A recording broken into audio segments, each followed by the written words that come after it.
नमस्कार, उदय India digital में आप सबका बहुत बहुत स्वागत है। मैं हूं दीपक कुमार रथ। आज इंडिया थिंग्स में मैं आपको ब्रिटेन की खालिस्तानी मिलीभगत के बारे में बताऊंगा। आप सबको मालूम है कि भारत विरोधी षड्यंत्र और कूटनीतिक प्रभाव। मित्रों, कल रात लंदन में भारत के विदेश मंत्री डॉक्टर एस जयशंकर के काफिले को खालिस्तानी गुंडों द्वारा बाधित करने का प्रयास यह स्पष्ट संकेत देता है कि ब्रिटेन खालिस्तानी तत्वों के प्रति नरम रवैया अपना रहा है। घटना के वीडियो दिखा है और दिखाया गया है कि एक शख्स पुलिस की मौजूदगी में न केवल मंत्री के वाहन की ओर दौड़ता है बल्कि भारतीय तिरंगे को फाड़ने का दुस्साहस भी करता है। इस पूरी स्थिति में ब्रिटेन पुलिस की निष्क्रियता यह दर्शाता है कि या तो उन्हें कार्रवाई करने से रोका गया था या फिर उन्हें जानबूझकर अनदेखी की।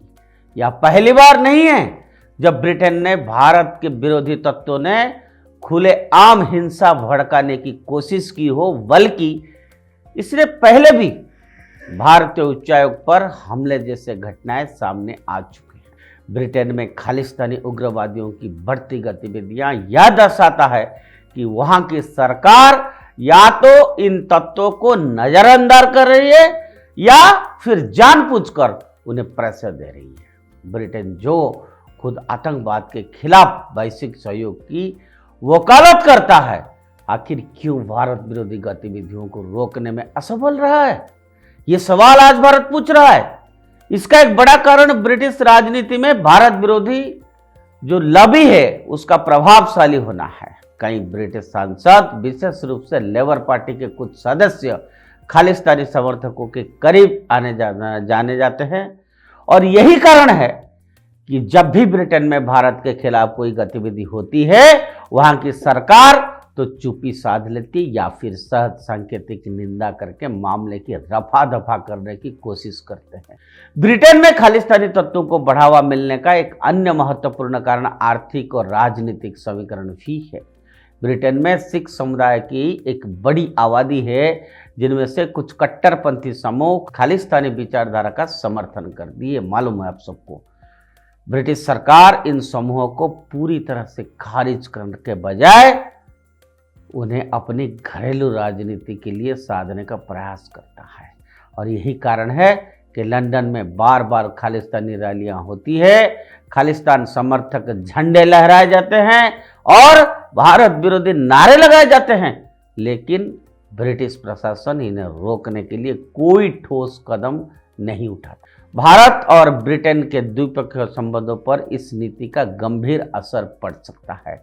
भारत जो वर्तमान में वैश्विक स्तर पर एक प्रमुख शक्ति के रूप में उभर रहा है, ब्रिटेन के लिए एक महत्वपूर्ण व्यापारिक और रणनीतिक साझेदार है।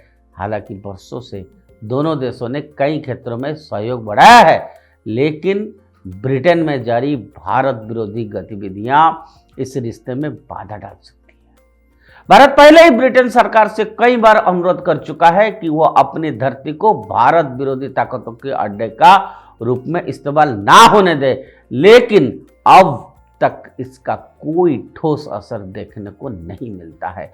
यदि ब्रिटेन अपने नीति में बदलाव नहीं करता तो भारत को उस मुद्दे पर कड़ा रुख अपनाना ही होगा।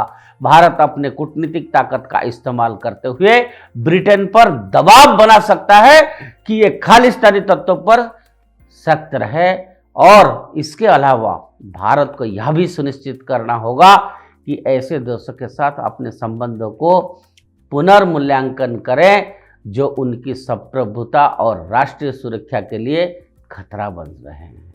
अंततः ब्रिटेन की इस संदिग्ध भूमिका से यह स्पष्ट होता है कि वो या तो खालिस्तानी आतंकवाद को जानबूझकर बढ़ा दे रहा है या फिर अपने राजनीतिक स्वार्थ के कारण इस नजरअंदाज कर रहे हैं। लेकिन भारत अब पहले की तरह कमजोर नहीं रहा। यदि ब्रिटेन इस समस्या को गंभीरता से नहीं लेता तो भारत को अपने कूटनीतिक और आर्थिक हितों को ध्यान रखते हुए सख्त कदम उठाना चाहिए, ताकि कोई भी देश भारत की अखंडता और संप्रभुता के साथ खिलवाड़ नहीं कर सके। आज के लिए इतना। उदय इंडिया से जुड़े रहिए और उदय इंडिया सब्सक्राइब करिए। भारत माता की जय।